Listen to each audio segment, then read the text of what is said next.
Hello, guys, and welcome to my podcast, The EERIE Rights with Rehan.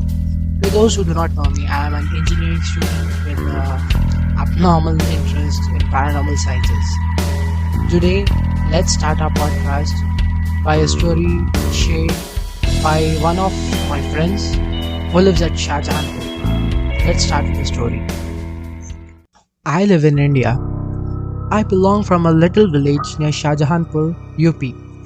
The village is called Navichi, a comparatively smaller village. Navichi is complete in itself. No electricity, no television. I spent a considerable fraction of my childhood there. Villages in India are full of spooky stories, and this is one of them. I'm going to talk about a possession. This little girl named Damini used to live some 2 houses away. My dad would force me to roam around and befriend people from the same locality when we would visit our village during summers. We must have been some 9 to 10 years old back then. There were rumors that when Damini started speaking, she would tell people stories about how she was married in a last life and how her husband used to beat her up. She would tell everyone about her 2 sons and a house with a large black gate. She even mentioned the name of a village named Dadwiri once, which was not that far away from Navichi. As Damini grew up, she stopped talking about her previous life, but the stories survived and mutated. I always know her as a typical Indian girl. She was playful and rude. She would trot around in mud barefoot, singing and dragging the little wooden cart she had behind her. One night around 1 a.m. in the morning, I was woken up as a shriek ran through the night. I used to sleep on the roof back then. Since the insides were too hot, I got up and realized my dad was running frantically towards the stairs. I shouted and asked him what was going on. He ordered me not to follow him. Just then came the sound of someone wailing. It couldn't have been anyone remotely human.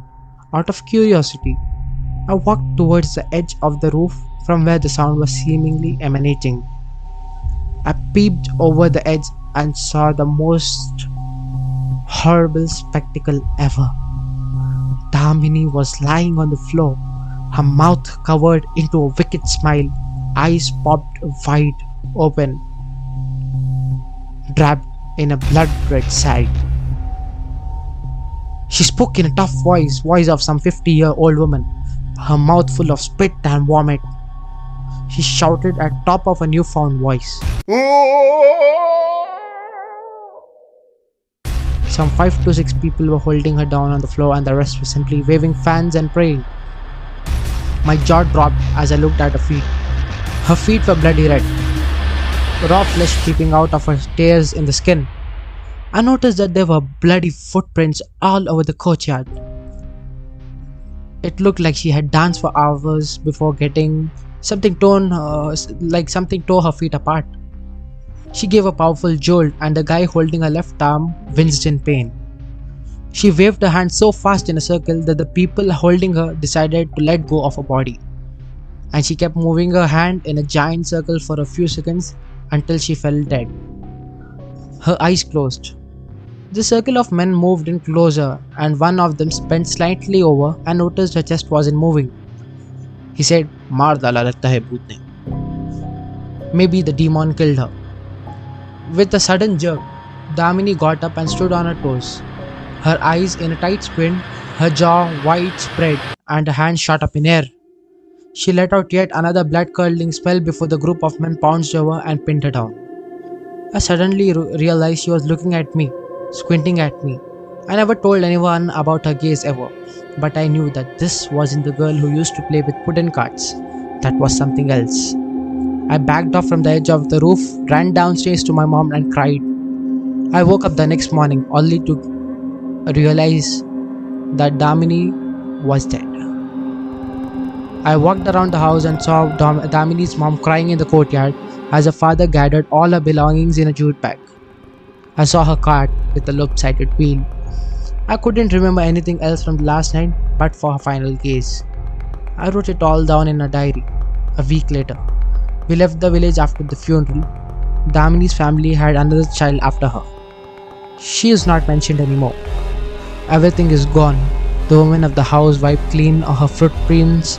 I still remember the tune she used to hum while playing. I always wanted to know what it was. Where did she learn it? My mom won't let me whistle that tune. She says she heard the tune for hours the night Damini died.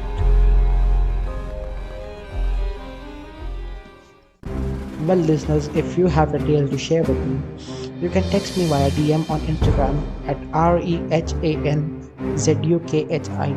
Rehan Zukhi, and I will narrate the story on the podcast. As the line goes, danger doesn't lurk at every corner. It is just hanging out, waiting for fear and horror to show up. Stay safe, stay cheerful, and be spooked. Until then, goodbye.